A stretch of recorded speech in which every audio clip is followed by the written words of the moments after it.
Hello all, welcome to the Infinity academy.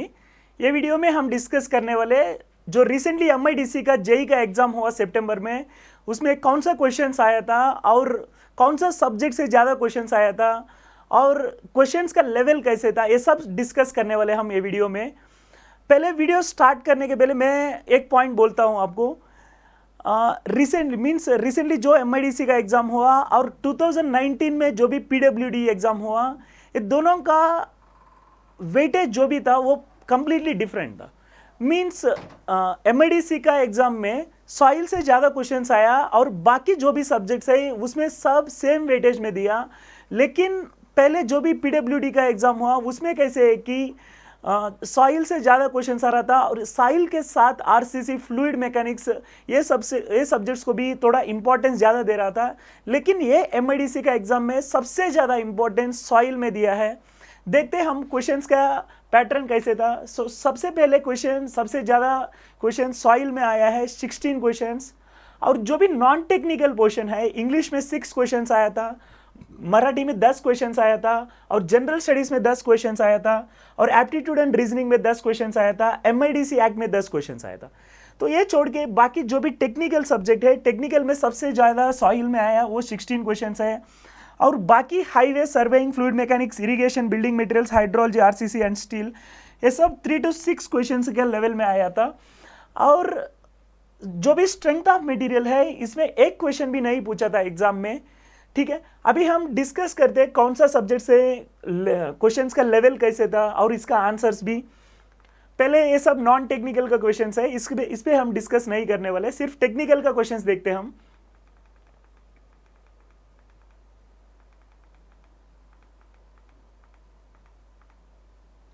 ठीक है, पहले सबसे पहले सब्जेक्ट ये है कि transportation engineering. What is the width of level subgrade provided in the Telford construction? इसका आंसर ये है कि 9 मीटर्स। ये भी मीन्स इतना इजी क्वेश्चन नहीं है, थियरिटिकल है कंप्लीटली, ऐसे नहीं कि 100% ऑफ द टाइम ये कवर होता है। Next question, in McAdam construction what is the value of cross slope for compaction of subgrade? इसका आंसर ये है कि 1 in 36। ये डायरेक्ट क्वेश्चन है। Next one, next question, CRF is an abbreviation for, that is the central road fund. ये first chapter का question है, easy question है सबसे। विच of the following stands for P letter in PIEV theory? ये सबको पता है, बहुत इंपॉर्टेंट कॉन्सेप्ट है PIEV थ्योरी। उसके बेसिस पे ही हम रिएक्शन टाइम डिसाइड करते हैं। इसमें P जो भी है इसका मीनिंग है कि परसेप्शन है, तो इजी क्वेश्चन है ये भी। Next question, what is the value of camber for water bound McAdam and gravel in case of low rainfall? ये भी डायरेक्ट क्वेश्चन है, बहुत बार ये क्वेश्चन एग्जाम में पूछ लिया था, ये भी इंपॉर्टेंट है। Next question, which branch of engineering deals with planning, improvement of traffic operation, geometric application of control devices? That is traffic engineering. ये भी डायरेक्ट क्वेश्चन है, उसमें सब्जेक्ट का कुछ नहीं है। जिनको बेसिक्स पता है सब्जेक्ट में, वो आंसर कर सकते हैं क्वेश्चन को। Next question, natural void ratio E and porosity N are related by? ये भी बहुत इजी फॉर्मूला है। नेचुरल वाइड रेशियो E बोल रहे हैं और पोरोसिटी N बोल रहे हैं, इसका रिलेशन पूछ रहे हैं, तो इसका आंसर B होता है। Very easy question. Next question ये है कि which among the following is known as the ratio of the volume of water present in a given soil mass to the total volume of its voids? ये भी easy question है, बहुत easy question है, ये भी degree of saturation answer है इसका। Next question, 3-phase system of soil does not consist of which of the following? Actually ये क्वेश्चन में ऑप्शन में जो भी दिया था वो गलत है, क्योंकि इसमें ये पूछ रहे कि 3-phase system of soil does not consist of which of the following, लेकिन 3-phase सिस्टम में तीनों रहता है, तो क्वेश्चन में ऐसे चेंज आना है कि soil does consist of. Soil does consist of है तो आंसर सही होता है, नहीं तो गलत होता है। तो शायद एक क्वेश्चन को निकालने वाले पेपर से, और इसको सब लोगों को मार्क देने वाले। Next question, pycnometer method is used to determine, very easy question again, that is for specific gravity and water content of the soil. ठीक है, next question, the plasticity index is equal to, direct question है, very easy. Next question, which among the following is the process of pressing the soil particles close to each other by mechanical methods? Compaction है answer इसका, बहुत easy है। फिर next question, optimum moisture content is the moisture content eight which soil attains? That is the maximum dry density. Compaction का question है, जैसे compaction का हमारा कर्व है तो उससे हम निकालते हैं, very easy question again. As per Indian soil classification silt is symbolized as, ये भी डायरेक्ट क्वेश्चन है, यम है इसका आंसर। हमको पता है कि क्ले का सी होता है और ऑर्गेनिक का वो होता है और एस का सैंड होता है। ओके ठीक है, वेरी इजी क्वेश्चन ये भी। Next one, the pressure which is exerted by water on the soil through which it percolates is called as, that is seepage pressure, direct question है। Dynamic formula best suited for which of the following type, coarse grain soil, ये भी easy question है। Augers are used for drilling of bowls in cohesive and soft soil above groundwater table, ये थोड़ा means JEE का question नहीं है, ये थोड़ा डिफिकल्ट में दिया है। Next, loam is the mixture of sand, silt and clay, बहुत आसानी क्वेश्चन है। Next one, a soil is said to be well graded if it has which of the following property, that is good representation of particles of all sizes, बहुत easy question है। वही पुरली graded बोले तो हम बोलते कि उसमें सब पार्टिकल्स का साइजेस नहीं रहता है।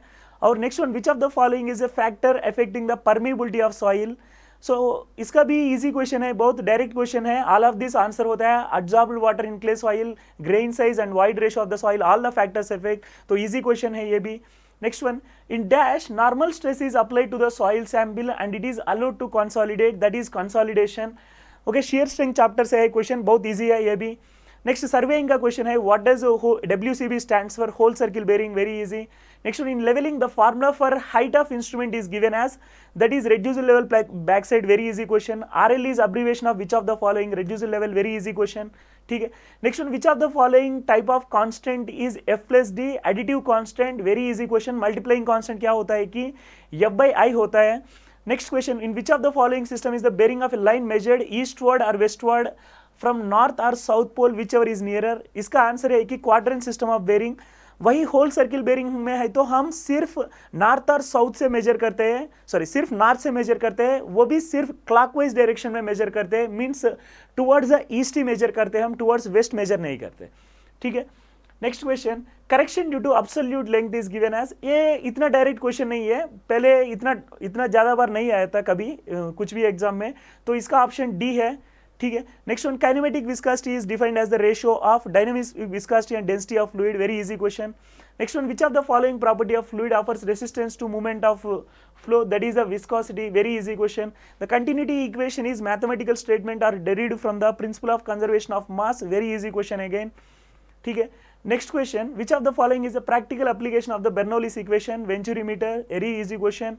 Next one, type of flow in which fluid particle moves smoothly in layers along straight parallel paths with respect to each other is called as laminar flow, ये भी बहुत बेसिक क्वेश्चन है। सो ये सब क्वेश्चंस फ्लूइड मैकेनिक्स से आया था। Next, irrigation का questions, what is called as the relation between area of crop irrigated and volume of water due to, बहुत इजी क्वेश्चन है। Next one, total depth of water required by a crop during the entire base period is called as delta, easy question है। Basic definition है, duty delta जो भी है वही chapter में आता है, एक डेफिनेशन के बाद एक डेफिनेशन आता है, तो दोनों इजी क्वेश्चंस दिया है। Next question, relation between base period duty and delta, वही क्वेश्चन का वही चैप्टर में आता है, नीचे आता है। Next one, which among the following are termed as the structures constructed across a river source at the head of an off-taking main canal, that is headworks, easy question है, irrigation का basics है ये सब। Next one, hydrology, which among the following is a graph that shows plot of discharge in a stream against time, that is a hydrograph, very easy question। The concept of unit hydrograph was introduced by LK Sherman, ज़्यादा लोग ये याद नहीं रखते इसलिए थोड़ा tough लेगा गया, क्योंकि मीन्स हमको ऐसे लगता कि ऐसे कौन डिस्कवर किया, ये चीज़ नहीं आता एग्जाम में, इसलिए ज़्यादा लोग छोड़ देते हैं ये पॉइंट को, लेकिन ये क्वेश्चन पूछ लिया यहाँ पे। Next one, the drainage network essentially consist of waterways, important question this is also. Next one, building materials, longest face of brick as seen in elevation of wall is called as a stretcher, basic question है।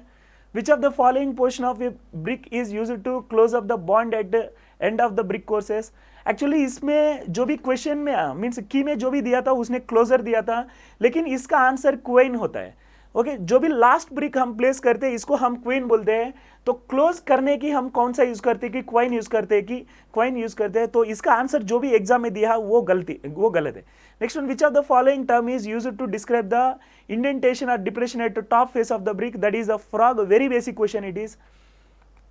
Next question, portion of the brick in which whole length is cut such that half of the width is maintained at one end and full width at the other end is called as which of the following. तो यहाँ पे ये mention कर रहे हैं कि portion of the brick in which whole length is cut,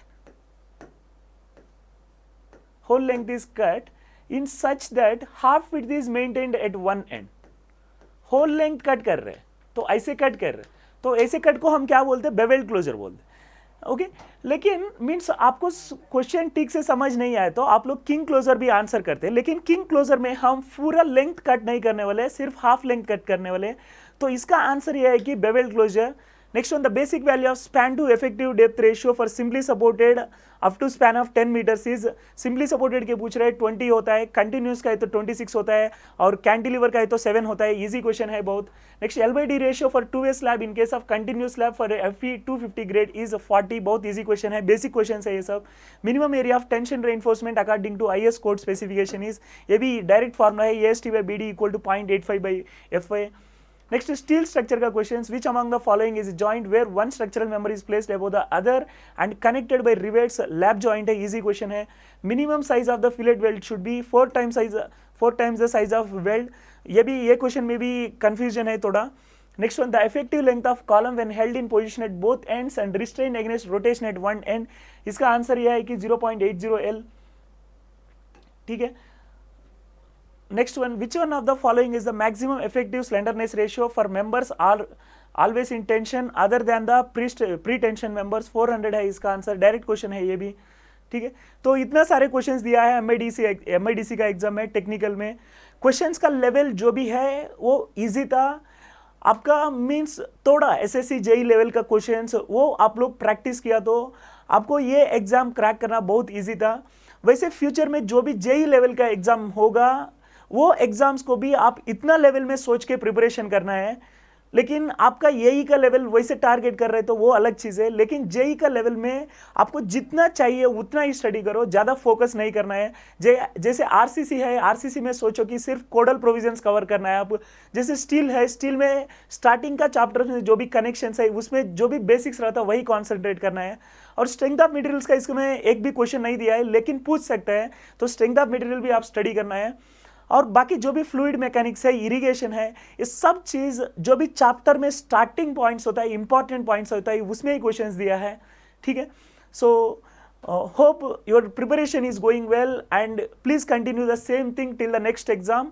we will come with many updates whatever is there. Thank you so much.